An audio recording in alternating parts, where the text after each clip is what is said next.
Hey everybody, happy empowered hour. This is Monday and we are going to be starting summer tomorrow. Today is June the 20th.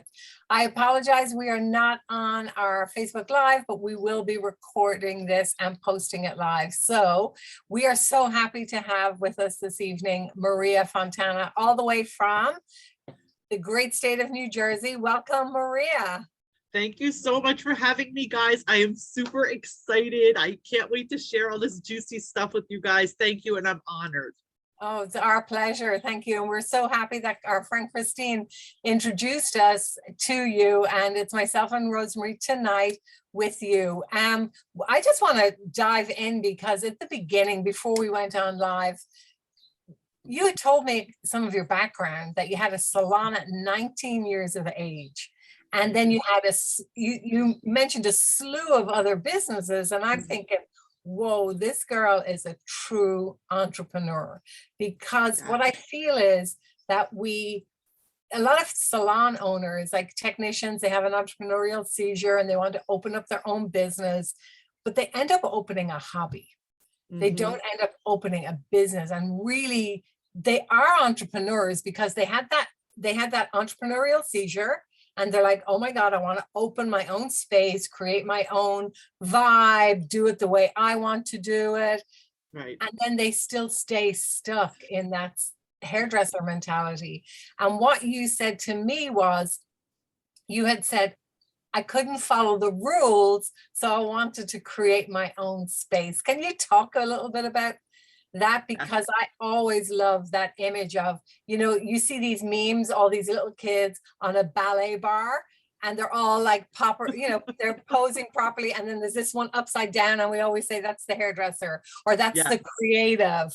And there's currently an ad on TV, and I think it's for teaching your kids how to, manage their money. And I forget what bank it is, but it said, this daughter wants to become a professor, and this daughter wants to become, I forget something else, but they named a profession. And this one is the dreamer, and she's the artist. And meanwhile, why can't they say this one's the artist and she's still finding her way? But they called her a dreamer, So it's like, I know I'm throwing a lot at you there, but like, no, that's okay. Really spoke to me in that creative concept of being the creative and not wanting to follow the rules, but tapped in there was this unbelievable entrepreneur. Yes. So go at it. So, it started early on. I was super brilliant in high school. I was super smart, but I knew I didn't want to conform. That was my biggest thing. I just couldn't conform with dumbing down my skills, my magic, my light, like my personality. I'm a people person. I love people. I love talking with people. I love helping people, healing people. This was something just powerful in me from a child. So I took the direction of vocational school. I took cosmetology in high school. And how my journey started was, my mother was not happy. I come from first generation Italians. And again, I'm not talking smack about my family. I'm speaking the truth. So you guys, by the end of this interview, you'll understand everything I'm saying, because it all makes sense. So my mother was devastated. Oh my God, the mindset was, you're going to be a hairdresser. That's horrible. You think I told her I was going to go be a prostitute? It was insanity. She was very angry, very upset, totally embarrassed, but I didn't give a damn. I was like, you know what? This is the quickest path for me to be able to start a business and be creative. It wasn't that I wanted to be a hairdresser. I was like, oh, this looks good. I'm going to try this and I'm going to make it be good at it. Fast forward, I was really good at it because I was focused and I had a clear vision. So I was working 3 jobs at 3 salons in North Jersey, from all through beauty school, shampooing on Friday nights. I mean, I worked my butt off, and I had a wonderful, I worked on the corner. My first job was, I used to walk to work, a salon on the corner that I could walk to. And the woman was a really wonderful woman who, I was a hard worker. So she took me under her wing. And back in the day, because I'm doing this 37 years, it was wash and sets, wash and blow dry, root touch-ups. It was a very specific weekly steady, the steadies we call them. So I was a really vigilant worker. Fast forward, this woman said to me, I want to go on vacation for 3 weeks to Europe. Will you watch the salon? That was it. The minute I got a taste of it, I was really good at it. I took great care of her clients. I mean, I was like 17 years old. I took care of her customers. I took care of her business. So I must have been, in hindsight, I must have been pretty damn amazing for this woman to entrust her business to me, right? I did a great job. When she came back, I said, you know, Tony, I want to open my own salon. She said, okay. She's like, you got to get your experience, get your license, and you could do it. So fast forward, I did have 3 jobs. Like I said, her place was one of the jobs, and I had 2 other jobs. I saved my money. I hustled. I saved every dime. I started to build clientele. Everywhere I went, I was building a clientele because there was no Instagram. There was no Google business. It was, here's my business card. This is what I specialize in. I'd love to do your hair. Like that was how it worked. And I built my brand. And at 19, I had $15,000 saved up, and I opened my first salon in 1989. I didn't know what I was doing business-wise, but my one client worked at the bank. She was a banker. My other client was an attorney. My other client was an accountant. So I would gently pick their brain and get help as I was doing their hair. And I started my vision. And in that first year, I hit 6 figures, which in 1989, like I told you, ladies, that was a lot of money. A lot of money. Wow. That if you do the equation of what that is today, that's a ton of money. And it was, yeah. How long did it take you? You said a year? That first year, when I did my taxes, my account was like, oh my God. And there was no credit cards back then. No. It was all cash and checks. Like, it was a whole different vibe. It was just a different world. And I really didn't realize how successful I had become. But what I knew was this, and this is so important for everyone, no matter what you're doing. I had a clear vision of what I wanted my life to look like. I was a visionary. So I had candles, I had beautiful stuff in my salon, I had coffee, I always had dessert. This was before anybody was doing this stuff. We offered, nice hand massages when they were getting shampoo, just stuff that I'm trying to remember because it's so long ago that nobody else did. Then I remember when cream color started, I made sure I got that first class from Goldwell. I'll never forget it. And then colorons came out, demi-color, and I went to Italy for 2 months and trained how to do foils. Like I was the only one doing foil highlighting. It was always being a step ahead. But the game changer was this. I always treated everybody with love, like kindness, compassion, even the pain in the asses. The minute, I just had a gift for really loving people. And I still have clients. I only have 2 left because either they died or moved out of the state. I still have 2 people that still come to me from when I was 19 years old.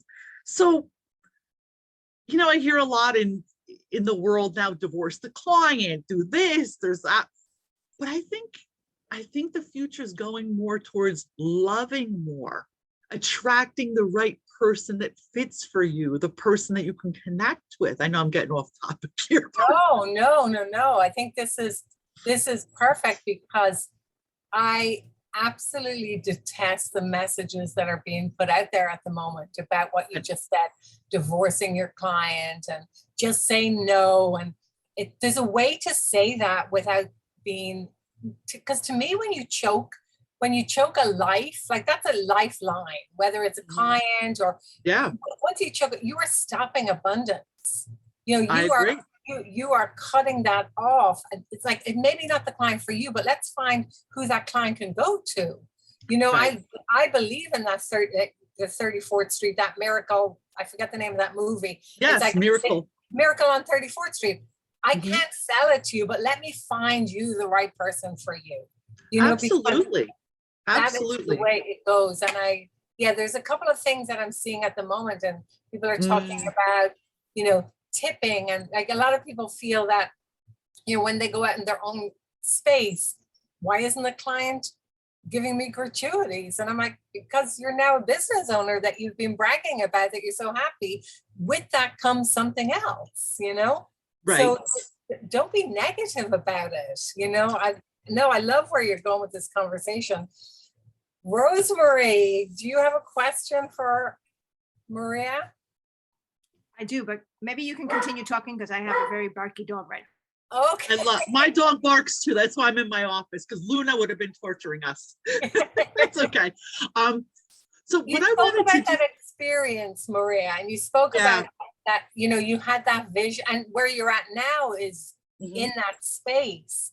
And Mhm. you coach salon owners on their exit strategy. So you did say you help them start, monetize, and exit. Yeah, so it's basically starting. I have some clients who are just starting out, which is so important to get that foundation right.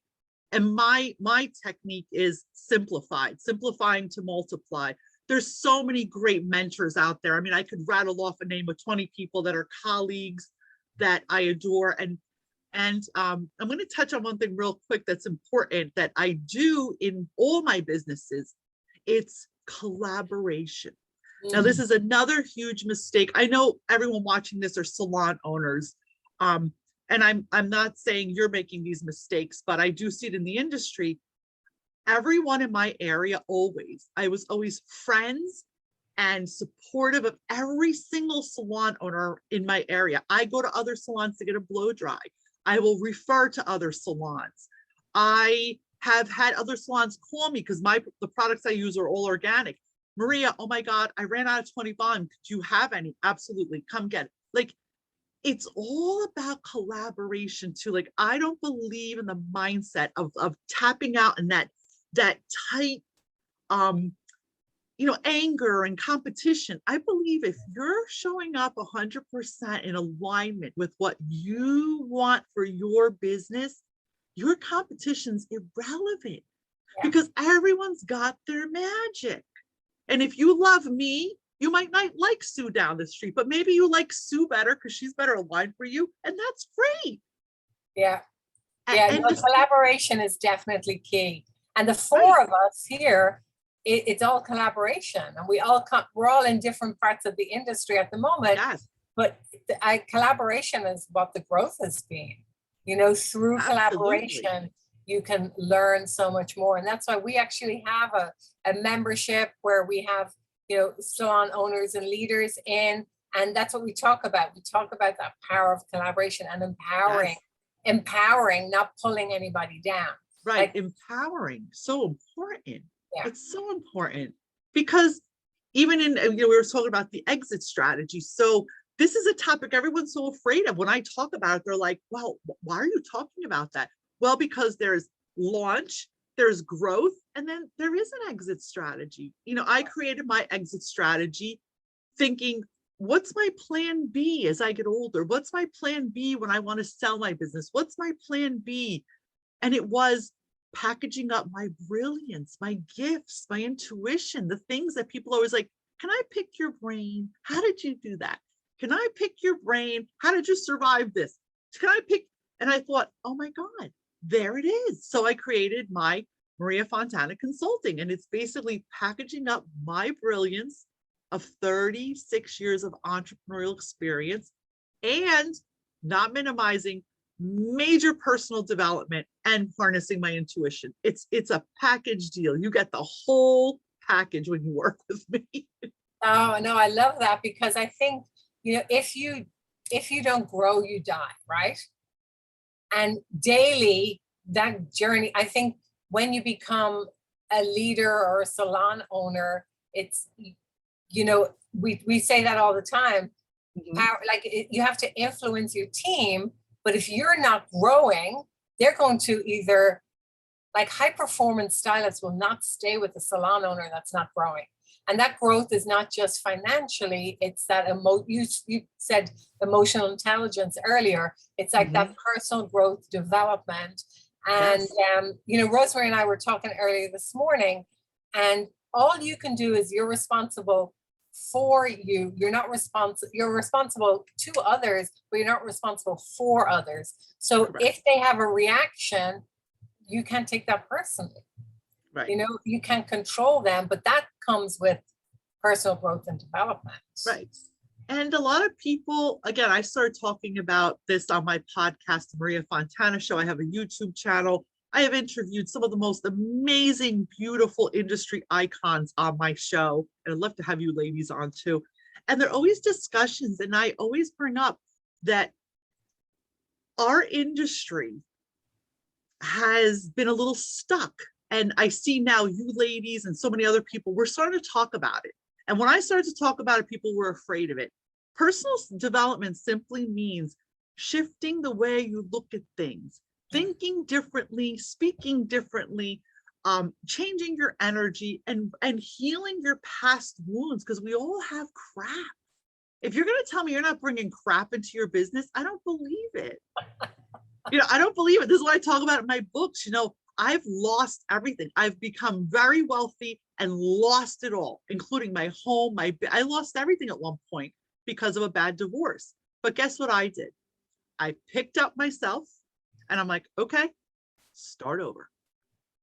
Because if you have the drive and the mindset and the will, you can do anything you friggin' want. So I don't believe staying stuck in like, poor me, well, there's no customers, there's no that. Baloney. It's a choice. You're choosing. Yes, there's always going to be. I've been in business 37 years, girls. I've been through the recession. I've been through wars. I don't even know. I've been through it all. Like, I'm still standing. I mean, I went through like everything. But if you work on yourself and how you think every day, people say to me, Maria, when you talk to me, your eyes just pull me in. Like, but that's because I show up with my heart, my soul, my gut. I'm not just talking crap. I'm talking to you from my soul. Right. And that is so powerful. So powerful. So beautiful. So beautiful. I can feel it. You remind me a lot of, I'm probably going to say his name wrong, Joel Manby. And he is he has this program that is called Love Works. And it's all in regards to talking about how the business and how when you're running a business, it's so important to stay engaged and connected. And you can see how you speak so much through the eyes and the soul of a barking dog. That's okay. We love barking dogs. Even the dogs. Now everyone's trying to suppress the dogs. Oh, don't let the dog bark. Really? Yeah. Who cares? That they bark. Yeah, it's like the sky don't stay blue. It's like right. You speak so beautifully through the heart, and I love that because a lot of times people at the salon as a stylist behind the chair, like I have front desk personnel who tell me sometimes they're like, Rosemary, you give so much to your clients and you talk to so much, you should charge more. And I said, I don't do it because I'm looking for more money. I care. Like I truly care. Even the ones that drive me up the wall sometimes, I truly care to be there because I want to be present for them because I only treat them like I would want to be treated. Right. If the shoe was on the other foot. And they're like, yeah, but you should charge for that time. And I said, no. But that's the differentiator. You see, that's what a lot of salon owners, like when they start working with me, the first thing I see is that it's tunnel vision. There's a lot of tunnel vision and it's self-worth. Like too, a lot of salon professionals, unfortunately, they don't feel worthy enough to connect in love. They're afraid. They hold back. The ego's involved. Yeah. But the truth of the matter is when you level up how you show up and you're in a good mood, I'm not saying be fake, but I'm saying leave your crap at the door. Yep. It's just mind-blowing how everything changes. The level of money changes. See, I believe in energy and abundance and the law of attraction and how we show up and how we connect. All of that is truth because energy and money love speed. So when you put your best energy out there, other human souls feel it. Yeah. It is part of doing business, the way I feel, intuitively doing business. It's so important, so important. Yeah. I would love for you to talk about the books and how each book came up into the part of your life, and the title and how it's kind of transformed you and created you to be some of the #1 bestsellers. Yeah, I have 2 #1 bestsellers. I'm super proud of that because I have actually posters in my salon that my clients see. And I'm like, it's always been, again, that mindset. I had to work really hard to break through the mindset of, I'm not just a hairdresser, I'm successful. You know, and after a few years, my mother got it and she was like, oh, okay. And she just kind of piped up and that was it. We never talked about it again. She got the concept. And once I hit success and she realized, and then, you know, there was my own journey. I had to let go of that wanting approval. Yeah. So fast forward. So Love and Light was the first book I wrote. And it was really me journaling about my personal development journey. So I started just writing the things that I learned in healing myself that were shocking to me, like, oh, I can say no, you know, or I can find time for myself, or I can tell people I'll think about it. All these things that as I was working on myself, I'm like, I had no clue that this stuff existed because I had never been exposed to it. So as I started working on myself deeply, I started documenting my personal development journey. It actually started out in a blog. I just started blogging. And then I packaged up that book and I published it. I self-published that book. I didn't know how to do it, but I'm very determined. So I was like, I'm going to learn how to do this. So I figured it out, self-published on Amazon. I made the cover. I did it all. It was called Love and Light because I believe I'm a strong spiritual person. And it's not about religion. It's really about spirituality and energy. And I just believe that we all have a profound light inside of us, our soul, our gut. And I also believe that love. So love and light to me means just the whole person. So I named that book Love and Light. And it was, trying to think, I think it was 10 keys to spiritual transformation in life and business. But it's a real cool, short go-to book. You open it up and you get the message of the day. And they're just really actionable things that you could just start doing to make your life better, like right away. It doesn't take rocket science. It's not a heavy read. Then after I did that, I wrote Business is a Spiritual Thing because I started to really realize as I was helping clients that it wasn't just about growing their business. It was a marriage. Everything I did became intuitive, energetic, personal growth. So that marriage, I just wrote about it, how important it was to put people first, to put love first, to have better relationships. And really, I just talked about how I marry spirituality into my business and how it has helped me grow and can help you grow. And then the third book I wrote came in a different part of my life, was recently, last year, that was Creating Impact. So I shared a chapter, it was a multi-author book. I shared a chapter about reinventing myself. So I shared some deep, dark secrets about loss, about losing everything, about divorce, about really real life experiences and what it was like, but also the process I went through to rebuild my life, reinvent myself and my business, and then how my consulting practice was born. And then Creating Joy, I did this year. I had a lot of loss this year. I lost my dog, who I adored, and I lost my dad. So I wrote this book about creating joy, which was really sharing that joy is an inside job, you know. And again, I shared a little bit about my life story and how I learned to create joy on a daily basis, even when shit goes wrong, you know. And people laugh. I do curse, you know, like they're like, well, you're spiritual, you're like, yeah, but I'm real. Like I tell it like it is, you know. And so my mission for writing these books they're not about business. They're about personal growth and evolving and loving yourself. We're really to share with everyone in our industry and anyone willing to read that you can work on yourself. Simply, you can make these changes. You can choose a new career. You can choose to grow another business. You can fall in love again. Whatever it is that you want, you can do that. But you have to truly believe you can. And then you have to, it's not just people like, oh, I'm just going to think about this and it's going to manifest. No, you have to think it, feel what it's going to feel like, see it, and then take action. Because without action, nothing gets done. It's like, you know, that's that. Yeah, I love it. I love what you were saying. Now, in regards to when you were speaking about from the business perspective before we started the call, you know, like when someone's starting into like the transition and you've learned that exit strategy and how you help people to understand it. Not because, you know, we're trying to say to get out, but, you know. No, but I think a plan B is always smart to have. Yeah. Can you talk a little bit about that, please? I'd love that. So the plan B came from my own needs at the time. You know, I was like, what can I do to have a plan B when I don't want to do this, or I can't do this anymore, or it doesn't align with me anymore, or just to make more money? You know, maybe I just want to add something else. And I started toying with this idea around 2008 when YouTube first started. So when I first started messing with this stuff, I started making YouTube videos about hair, because I'm like, okay, this is the new way. Things are going to go online. Maybe I'll make an online hair academy and I'll start teaching people how to do hair. So my first attempt was into the, you know, teaching hair.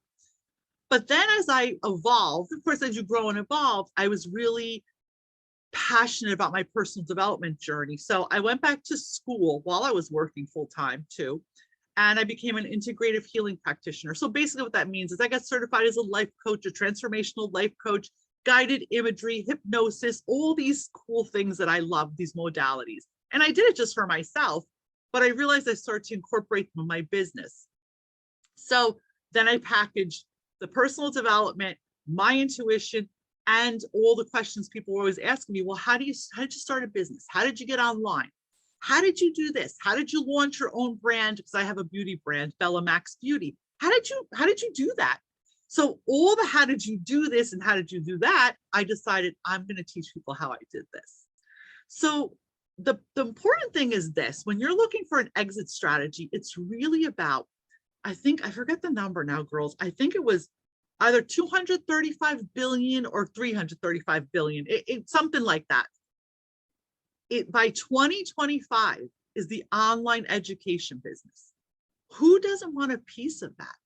Every single salon owner, stylist, spa owner has one gift, one magic, one skill, one experience. I'm not telling you to teach everything. One thing that you are better than anyone else at, your superpower, that you package that brilliance up and you can launch a coaching, a consulting, or an online education business like I did. And simply, I was not techie. I didn't know what the hell I was doing.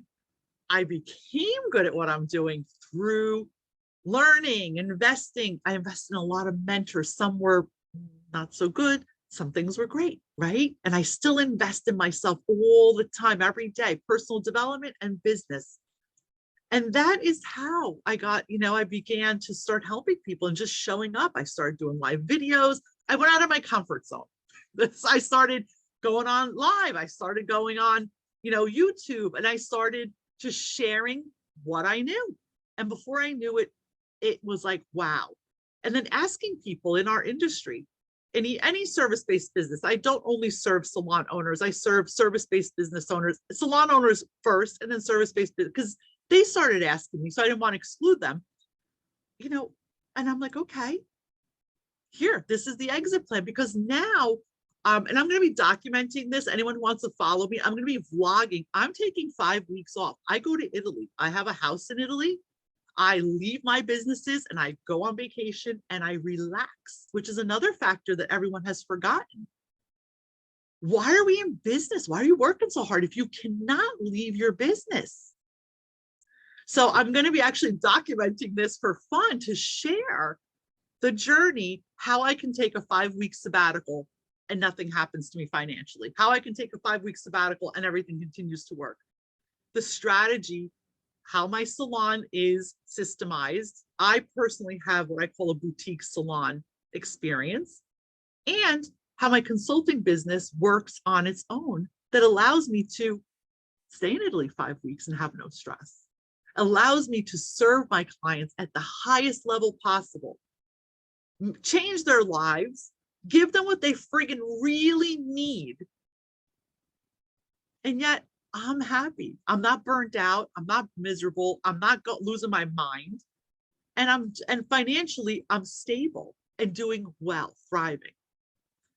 And if tomorrow I decide I want to sell my salon, close the doors, give it to the girls at work, whatever, it wouldn't change, because I have plan B that's on autopilot, and aligned. And it sounds so scary to some people, but it really is super simple if you have a strategy and you actually take action on it. Yeah. So that's really it.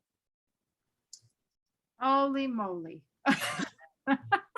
I know I throw a lot of stuff out there, Yeah, but no, it's great because it's so interesting because I'm originally from Europe and it's not unusual to have 6 weeks vacation. correct. Right? And I came to America and it was 2 weeks vacation. I was like, pardon? Yeah. Pardon, excuse me? I said 2 weeks vacation. And it took me a while to, to kind of understand why that was. However, I do think that people are wanting more of that work-life balance because they're hearing about these entrepreneurs and people that are working less. And I think that's kind of going that way. But how, as a salon owner, can you do that? And I do believe in systems and processes. Like you can definitely set up your business. But when you talked about earlier that you're focused and you have a clear vision of what you want, how can you help people create that clarity? So clarity To get what you have, if yes. they say, oh my God, I want that. I want 6 weeks vacation. But you can put the systems in place, but if you don't have the clarity right and the vision of what you want, so how can they start that process? It's funny, I'm having actually a free workshop June 27th if anybody wants to come. It's called Clarity and Confidence. It's the first step to figuring out how to get to this piece of clarity and confidence. So to me, the first piece of clarity is to be honest with yourself. Sit down with a pen and paper, good old pen and paper, and start writing down, what does the next 5 years look like for you? Like, where do you want to be in 5 years? I don't say 10 years. I don't say long-term goals. I say 5 years because it's bite-sized enough that you can say, okay, here's where I want to be in 5 years. Like, I know where I want to be in 5 years. Like, you have to have that write that down where you want to be. Then you have to write down, well, what needs to change? What's not working in my life right now? What do I need to change to acquire that? You may have to change some relationships that aren't nurturing your mission. You may have to lose some friends that are dragging you down and maybe not aligned with your goals. You may have to love some family members from a distance and create clear boundaries and still love people, but maybe not waste so much time on tasks that are just wasting your time. So clarity comes from your soul. You have to ask yourself, what is it that I want?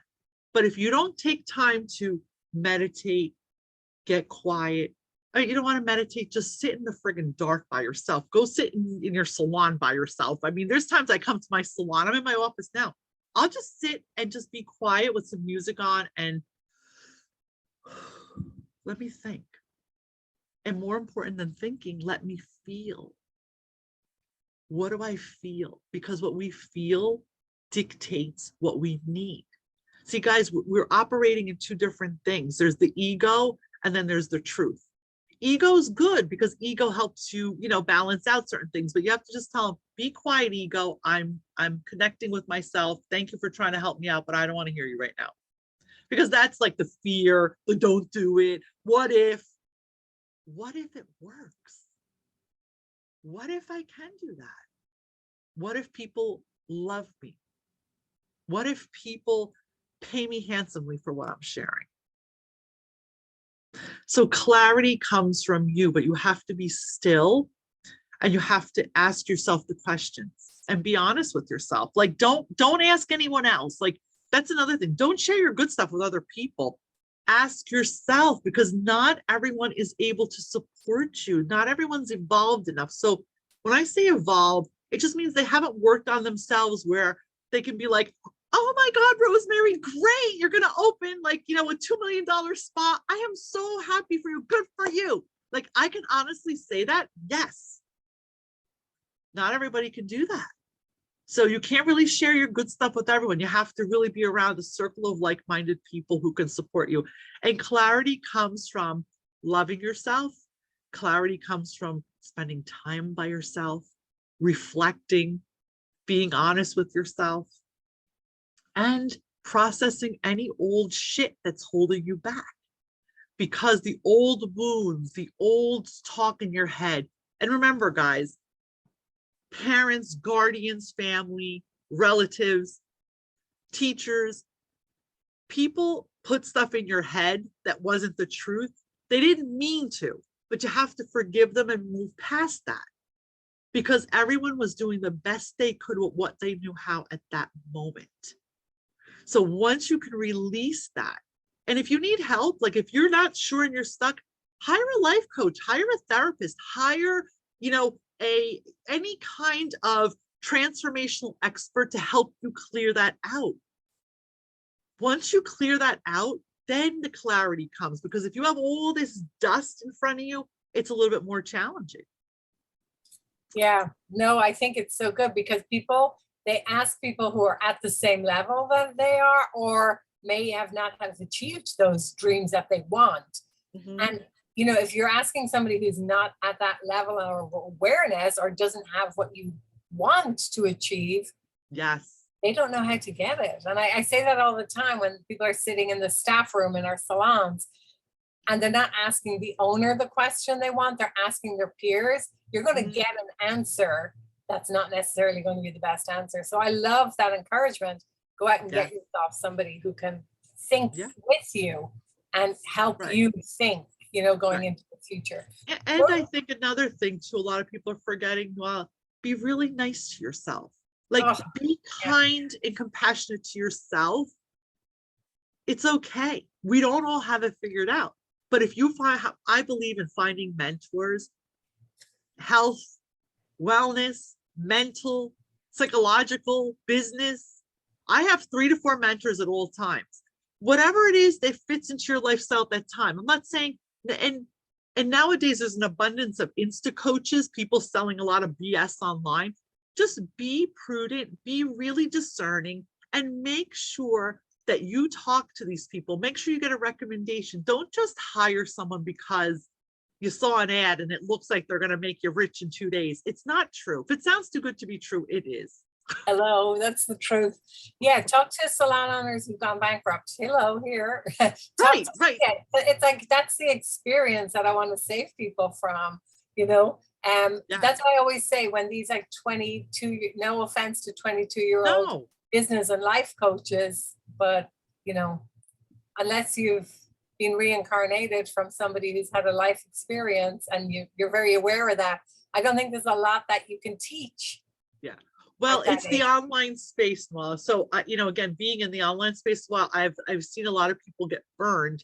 So Yeah. there's a lot of, I call them Insta coaches. They take a course and now everyone's, labeling themselves as experts. So again, as a smart consumer, just do your research, get referrals, connect in your network, and have a consultation. I offer a free consultation. Sometimes it even goes to 90 minutes because I give 150%. Sometimes all they need is that consultation, and it Yeah.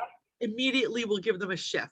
Yeah, no, that's happened. I did that for somebody recently. They're like, how much, what's my bill? And I'm like, I don't want any money for this. This is not my area of expertise, but I know enough to be able to point Right. you in the right direction. Right. And you're happy with that. No, I love being a resource like you. Like I like being Yes. a resource for people. Rosemary, we're coming up to 45 minutes of our time, which I can't believe it. But Maria, what is your podcast called again? Is it Maria Fontana? It's the Maria Fontana Show. Yes, you can find me on any of your favorite podcast channels. I've had amazing guests on there. I mean, I could rattle off all the names, all the industry experts, just everyone showing up with a big heart, sharing their best stuff.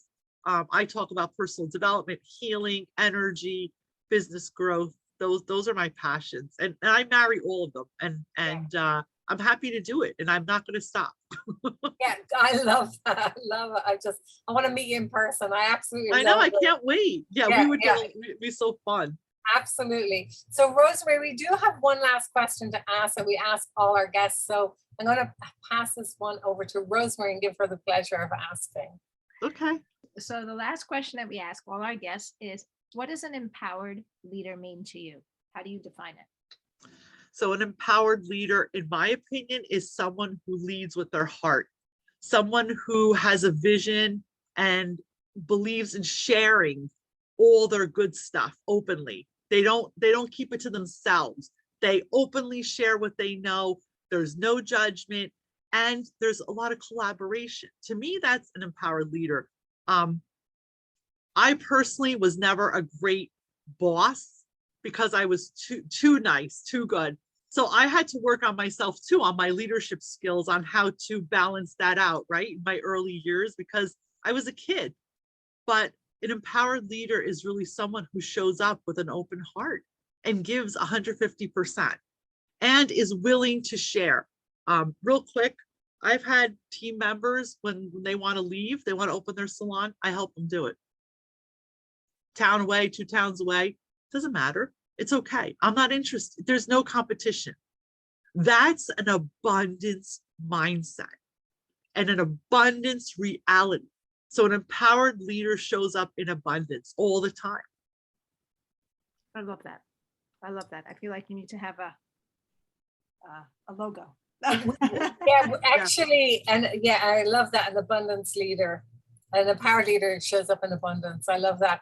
We are going to actually do some quotables, and once we get them all done, we'll definitely share your quotable with you and we'll post it for you. But we absolutely love that. Such a pleasure. And yeah, I just love your energy, and obviously that's why you do what you do, in that energy manifestation and working on your personal development, because that's what we believe. If you can't work on yourself personally, how the hell can you work on your business?